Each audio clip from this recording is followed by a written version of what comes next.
Welcome to this explainer. Have you ever just stared at a world map and wondered about Europe?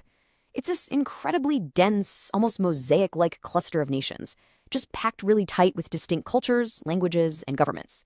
Well, today, we're going to uncover exactly how thousands of years of history built the map we see today. Let's dive in. So, here's the central mystery we're looking at. Europe is, well, it's actually incredibly small compared to other major land masses. And yet, it is utterly fragmented. I mean, we're talking about dozens of sovereign countries packed shoulder to shoulder. So why is this specific continent divided into so many different nations, while the rest of the globe just looks so radically different? The contrast is honestly staggering. You've got over 40 independent countries squeezed right into Europe. Now compare that to the massive, sweeping borders of global giants, places like China, the United States, Brazil, or Australia. In those places, a single national government spans millions of square miles. Europe's intense division is absolutely not the global norm. And the real reason for this, it isn't just modern politics. The answer actually begins thousands of years ago, literally etched right into the Earth itself.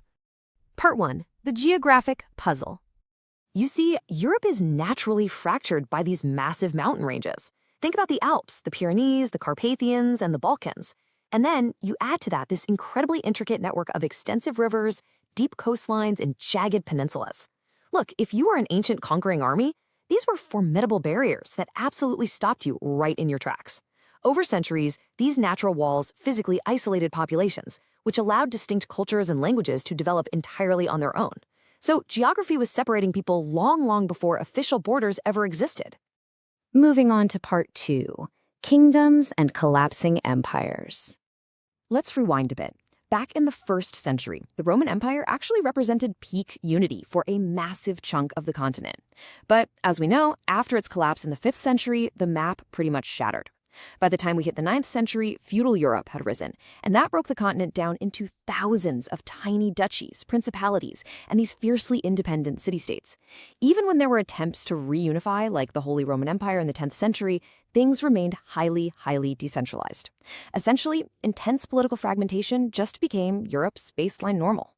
And history really shows us that this fragmentation was incredibly stubborn. Enormous European empires repeatedly broke apart. Just think of the Ottoman Empire, the Austro-Hungarian Empire, the massive Russian Empire, or even the conquests of Napoleon.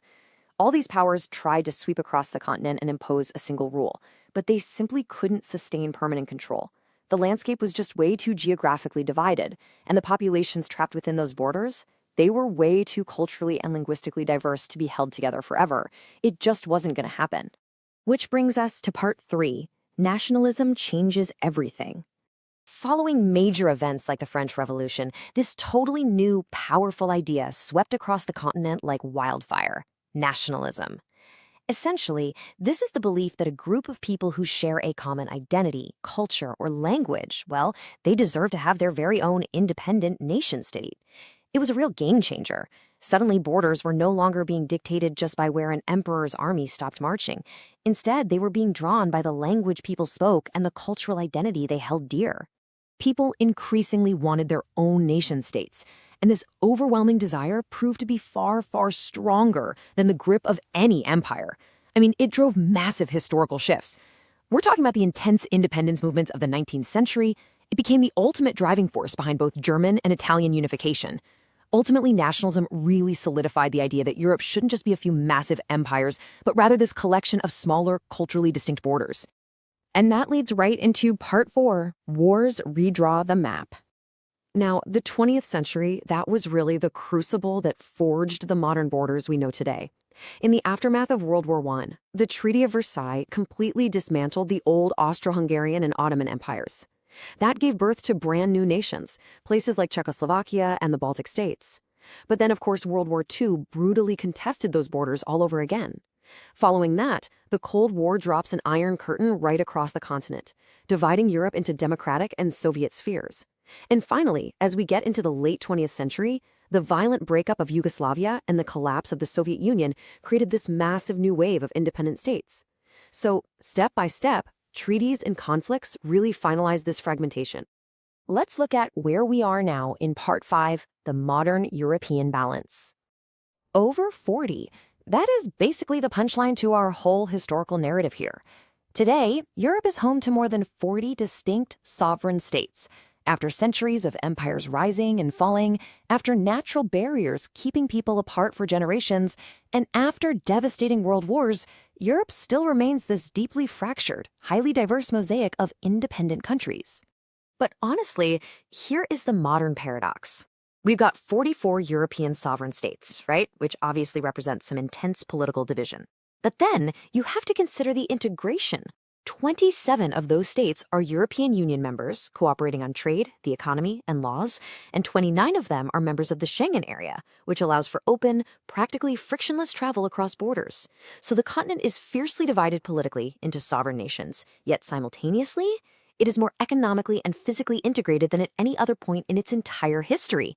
It's really fascinating. So when you look at a map of Europe today, what you are actually seeing is the living record of thousands of years of history. Europe was never destined to become one single country. Its unyielding geography of mountains and rivers, its deep-rooted cultural and linguistic identities, and frankly, its long centuries of both diplomacy and devastating conflict, all of that created one of the most politically diverse regions on Earth. These borders aren't just arbitrary lines drawn on a map, they're literal monuments to the past.